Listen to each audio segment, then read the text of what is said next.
ഞാൻ ഓസ്ട്രേലിയയിൽ ജോലി ചെയ്യാൻ തുടങ്ങുന്നതിന് മുമ്പ് വരെ ഉണ്ടല്ലോ, ഞാൻ വിചാരിച്ചിരുന്നത് എന്തെന്ന് പറയും, ഞാൻ ഭയങ്കര ടൈപ്പിംഗ് എക്സ്പേർട്ടാണ്. ഞാൻ അത്യാവശ്യം നന്നായിട്ട് സ്പീഡിലൊക്കെ ടൈപ്പ് ചെയ്യും കേട്ടോ. കമ്പ്യൂട്ടറൊക്കെ യൂസ് ചെയ്യുമ്പോൾ അത്യാവശ്യം സ്പീഡിൽ തന്നെ ടൈപ്പ് ചെയ്യുന്ന ഒരാളാണ്. അങ്ങനെ ഇരിക്കുമ്പോഴാണ് ഞാനിവിടെ ജോലി ചെയ്യാൻ സ്റ്റാർട്ട് ചെയ്തത്. അതെനിക്ക് വലിയൊരു റിയലൈസേഷൻ ആയിരുന്നു. എന്താ കാര്യം, ഞാനിങ്ങനെ ടൈപ്പ് ചെയ്യുന്നത് കീബോർഡ് നോക്കിയിരുന്ന് പടപടേന്ന് ടൈപ്പ് ചെയ്യും. പക്ഷേ ഇവിടെ ഉള്ളവരുണ്ടല്ലോ, കീബോർഡ് നോക്കത്ത് പോലും ഇല്ല. ഇവർ നേരെ സ്ക്രീനിൽ നോക്കിയിരുന്ന് പടപടേന്ന് ടൈപ്പ് ചെയ്യും. അത് നിങ്ങൾക്കറിയോ, ഇവർ സ്ക്രീനിൽ നോക്കിയിരുന്ന് ടൈപ്പ് ചെയ്യും, അതിൻ്റെ ഇടയ്ക്ക് ഫുഡ് എടുത്ത് കഴിക്കും, വീണ്ടും ടൈപ്പ് ചെയ്യും. ഇവർക്ക് അങ്ങനെ ഒന്നും കീബോർഡ് നോക്കണ്ട. എനിക്ക് ആദ്യം ഭയങ്കര ഞെട്ടലായിരുന്നു കേട്ടോ. ഞാൻ ഒരു പാരഗ്രാഫ് ടൈപ്പ് ചെയ്യുന്ന സമയം കൊണ്ട് ഇവർ 4 പാരഗ്രാഫ് ടൈപ്പ് ചെയ്യും.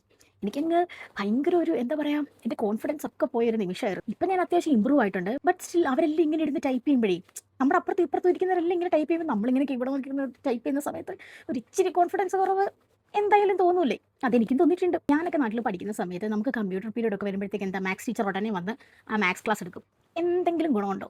ആ കമ്പ്യൂട്ടർ പീരീഡിൽ നമ്മളെ ലാബിൽ കൊണ്ടുപോയിട്ട് ഈ ടൈപ്പിംഗ് ഒക്കെ പഠിപ്പിച്ചിരുന്നെങ്കിൽ ഇങ്ങനെ ഇരുന്ന് ബുദ്ധിമുട്ടേണ്ട വല്ല കാര്യമുണ്ടോ? ഇവിടൊക്കെ പിള്ളേർക്ക് സ്കൂളിൽ കൊച്ചിലെ മുതൽ കീബോർഡൊക്കെ ടൈപ്പിംഗ് ഒക്കെ പഠിപ്പിക്കുന്നുണ്ട്. അതുകൊണ്ടാണ് അവരിങ്ങനെ പടപടേന്ന് ടൈപ്പ് ചെയ്യുന്നത്.